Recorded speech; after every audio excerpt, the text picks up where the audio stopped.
Agradecemos al politólogo Daniel Pou, destacado investigador, experto en seguridad social, aceptar nuestra invitación para conversar hoy en Pulso Nacional. Daniel Pou, Saludos, don mi Juan, querido amigo. y saludo a los seguidores de este programa, que yo sé que tiene una estela bastante amplia entre la población Y nacional. para nosotros siempre ha sido un placer y un privilegio contar con tu presencia y eres de los nuestros invitados favoritos. Definitivamente, una de las características del dominicano, el dominicano es, por su propia naturaleza, es muy apasionado. Y una de las cosas que, además de la música, de la pelota, que más apasiona al dominicano es la política. Y nosotros quizá como país tenemos una característica, que es que la actividad política se prolonga en el tiempo. No hay un periodo de campaña, no hay un periodo, nada. La política termina un gobierno, al día siguiente ya están haciendo campaña, ya están en proceso proselitista. Como que no hay un descanso, no hay una pausa. ¿Qué es lo que pasa con la gente, con el país? ¿Cómo tú ves la situación política? Porque fíjate, faltan 3 meses, 3 años y medio para las elecciones. Y ya todos los partidos políticos están en un proselitismo intenso. ¿Cómo tú ves la situación política del país actualmente? Hay varios factores. Vamos a empezar por tu primera pregunta, que la planteaste como introito para la conversación. Y hay que empezar por un detalle muy particular. En República Dominicana, la política no está cifrada en propuestas, ni en planteamientos, ni en lineamientos políticos. La política dominicana está cifrada en hombres, en personas. Por eso la política en República Dominicana se personaliza. No se discuten ideas, no se discuten propuestas, no se discuten planteamientos. Se discuten características personales de los actores de la política. Por eso es tan frecuente que en República Dominicana la forma de tratar a un político es atribuyéndole muchas veces características que no tienen, de tratándolo personalmente y ya por último fregando el suelo con él en base a insultos de las más bajas denominaciones. Entonces, por eso la política se debate en el plano personal, no en el plano epistemológico del conocimiento del Estado, de las políticas públicas. Date cuenta que aquí ninguna campaña desde el 2012 ha tenido propuestas políticas. Incluso la ideología se ha perdido. No, Tú recordarás la época de los 70, 80, que los líderes políticos de esa época, Balaguer, Juan Bosch, Peña Gómez, representaban una corriente ideológica, ¿no? ¿Verdad? Socialdemocracia, democracia cristiana, liberalismo. Ahora no existe nada de eso, no hay una diferencia ideológica entre los diferentes partidos y mucho menos los candidatos. Bueno, porque las ideologías murieron ya hace mucho. ¿Cómo va a ser? Sí, no hay ideología, lo que hay son conveniencias, intereses. Lo que hay, sí, fanatismos, posiciones obtusas y algunas posiciones fundamentalistas que están empezando a emerger en la política dominicana, donde si tú no sientes desprecio por los migrantes haitianos, entonces tú eres un pro haitiano, se te estigmatiza, tú eres un traidor a la patria.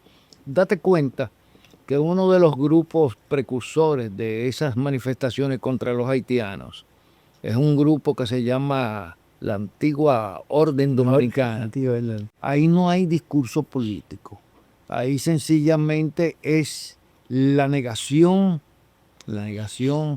de los vínculos con un tipo de nacionalidad. Hay gente que son pro-yanquis y han apoyado todas las atrocidades que han hecho los norteamericanos en nuestro país, que los retrasaron más de 40 años cuando el golpe de Estado a Bosch, y que luego conlleva todo eso una guerra fratricida entre dominicanos que murieron más de 4.500 personas.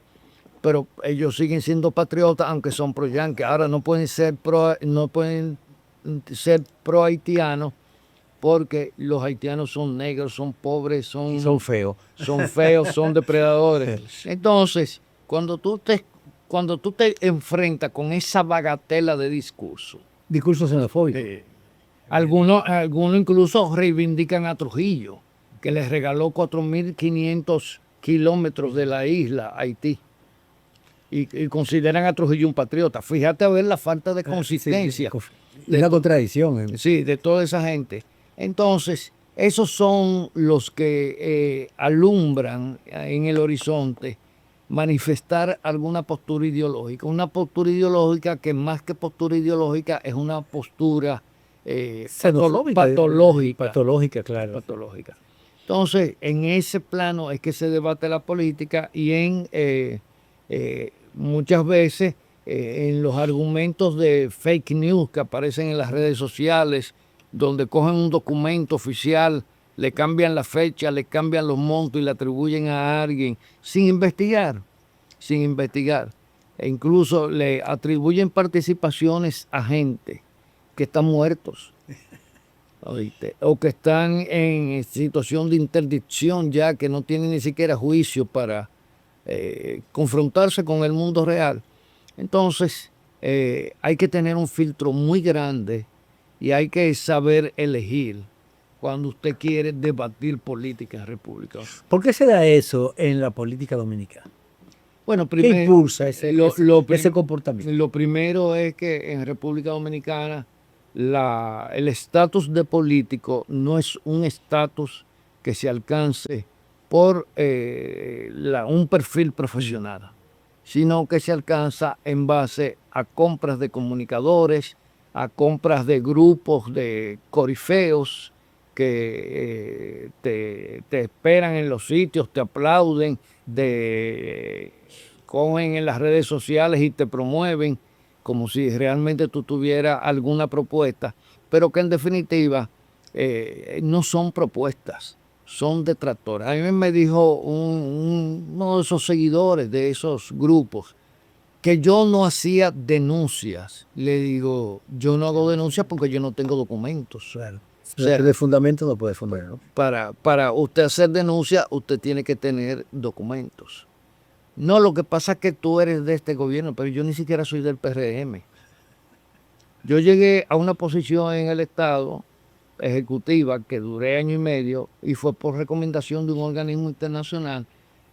Cumplí mi cometido y salí. Es que además los puestos públicos no tienen que ser de un partido determinado. No, porque aquí, el Estado es de todo. Aquí hay mucha gente que... La creencia de que las posiciones públicas son exclusivamente para el partido que está en el poder. No. Y no puede ser. Y este partido, el PRM, ha sido uno de los partidos más abiertos en otorgarle posiciones a gente que no son necesariamente de su militancia. Bueno, tuvieron un ministro de Economía, Planificación y Desarrollo, Pavel Isa Contreras, que no es un militante del PRM. Sí. Y es raro en este país que un ministro no sea del partido. Del partido. Y además de eso, también que hubo momentos que tuvo una confrontación directa porque asumió una posición contraria a la política del gobierno. Correcto. Y lo desafió y decidió renunciar. Y decidió renunciar posteriormente a eso. Bueno, hay mucha gente que ha renunciado del gobierno, incluso que algunos no han sonado,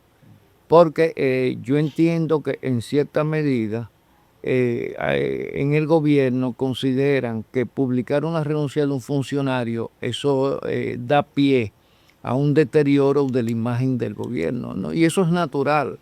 Cuando un funcionario, sobre todo un funcionario técnico profesional, no está de acuerdo con los lineamientos del gobierno. Sí, pues lo correcto es que renuncie. Y eso es muy común en otros países. En Europa se renuncia no el gobierno, renuncia el gobierno completo. El gabinete completo le presenta renuncia, la pone a disposición del presidente. Claro. Eso aquí difícilmente. En Colombia los otros días también se fue casi todo el gabinete. Sí. Hasta la vicepresidenta casi se va. Y hubo que hacer unos ajustes ajustes y unos cambios y una Claro. cosa. El problema de la política dominicana tiene esa Es que no característica. tenemos políticos profesionales, lo que Eh, tenemos gente que llega a la política a medrar en el Estado para ver cómo consigue incrementar su nivel de vida, sus ingresos a través del Estado. Daniel, tú haces un señalamiento sumamente interesante que me llamó mucho la atención. Tú dices que aquí los partidos no tienen una diferenciación marcada ideológicamente, de que Ni los programáticamente. los programas de gobierno son vacíos. Se puede decir muchas cosas hermosas en un libro, un folleto, un programa de gobierno, pero a la hora de aplicar no se aplica. Y que el quehacer político gira en torno a la figura de quién es el candidato. O sea, el candidato es el partido. Y aquí ha pasado, pues, tenemos un ejemplo reciente, el caso de Leonel Fernández. Leonel Fernández sale del PLD, compra o funda un partido para que, y lo hace a imagen y su semejanza. Y ahí se hace, es lo que diga él.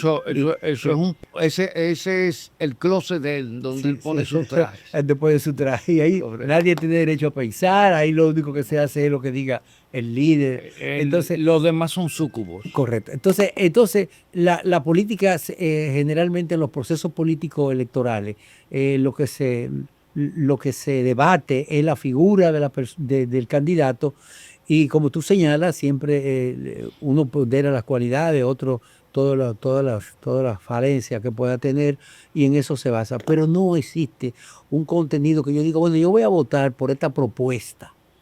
Independientemente de quien la sostenga, me gustaría una propuesta que tenga una visión de futuro, una visión de Estado que nos garantice que en un determinado tiempo el país puede llegar a un estadio de desarrollo o algo así. No existe eso, es un vacío en eso. Entonces me gustaría, ¿cómo podríamos evaluar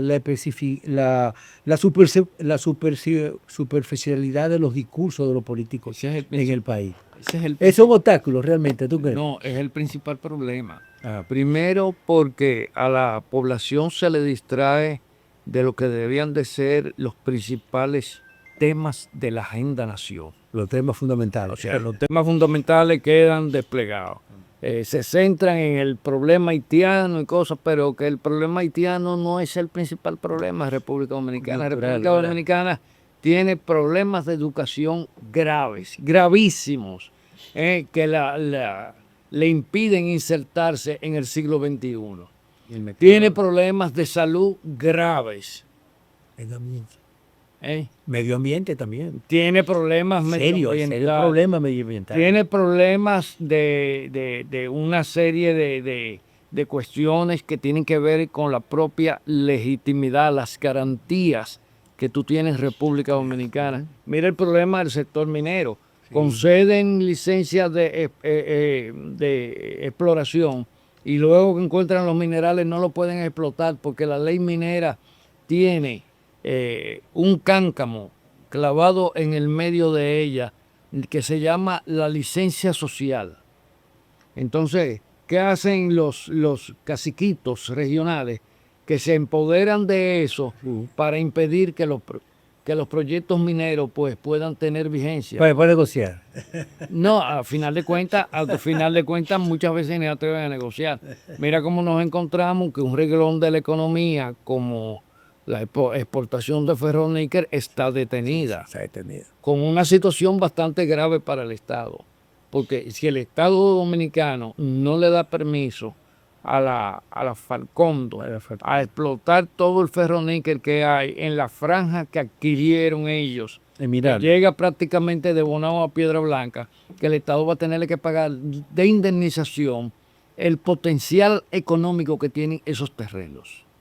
Eso está establecido contractualmente. En contrato. Eso es casi 3 veces el ¿Y presupuesto. quién, Oye, y quién firmó ese contrato? Ahí hay que comenzar. ¿eh? ¿Quién firmó un contrato tan lesivo al país? No, porque que esos son contratos que son casi generales en Pero todo que un el país. contrato en esas condiciones no debe ser. Porque si Como no, la tampoco gente- si debió no la- hacerse el de la Barrigol, Es que lleva 97 para ellos, un 3%. Y Barrigol sí es un contrato muy un lesivo. sistema de minero que es perjudicial porque es a partir de químicos. Sí. El de El de ferroníquel no. el de ferroníquel Es de no. extracción de minerales directos, sí. Es extracción de minerales hoy en día con métodos muy modernos que ya no hay que arrasar montañas enteras como se hacía antes, porque hoy en día por satélite se sabe dónde están La ubicación precisa. Entonces, pero bien, pero aquí hubo gente que en La Vega y en Bonao se llenaron los bolsillos chantajeando a Farcondo. Bien, ahí está ahora mismo Bonao condenado a la inercia porque era la actividad productiva más importante de la provincia de Monseñor Noel. Hay una situación también que se creó en San Juan de la Maguana con la explotación Con la mina de Romero. De Romero, La mina de Romero. se hizo una mina muy importante. Muy importante. Muy Una mina importante. de oro Muy que importante, no es a cielo abierto, no es a cielo abierto. sencillamente el oro está a unos 200 metros de profundidad y la empresa minera dijo, yo no lo voy a procesar aquí, yo me voy a llevar las rocas, ustedes van a tener allá un representante del Estado Dominicano que va a cuantificar el oro que va a salir de la... Ah, no, que porque un río se va a desviar, una serie de hipótesis, de teorías, enarbolados por unos pseudocientíficos dominicanos, que al final de cuentas cuando tú le preguntas cuál es tu especialidad, no, yo soy esto, pero eso no es, no tiene que ver nada con esta. Sí, pero eso nosotros lo sabemos. En el caso de Farcondo, el asunto es peor, porque en Farcondo hay una auditoría pendiente que nunca se realizó del impacto medioambiental que se tendría si se explotaba Loma Miranda. Pues eso nunca se hizo. Nunca se hizo.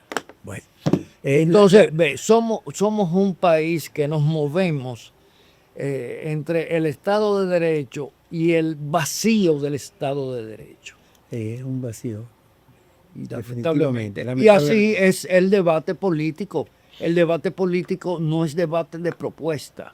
Entonces, como tú ves en el Congreso, en Francia, en España, donde se debaten temas de agenda. Claro. Mientras tanto, hay situaciones que todavía son más importantes y es el tema de la salud.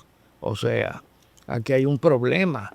Aquí se estableció una seguridad social que la pagamos todos y cada uno de los dominicanos y resulta que la seguridad social tú la tienes que financiar con dinero extra, como me sucedió a mí recientemente, pero porque ellos no aceptan una intervención de alta tecnología porque eso ellos no lo cubren. No lo cubren. Me gustaría que tratáramos ese tema después de esta pausa. Vamos a una pausa y regresamos de inmediato con otro invitado.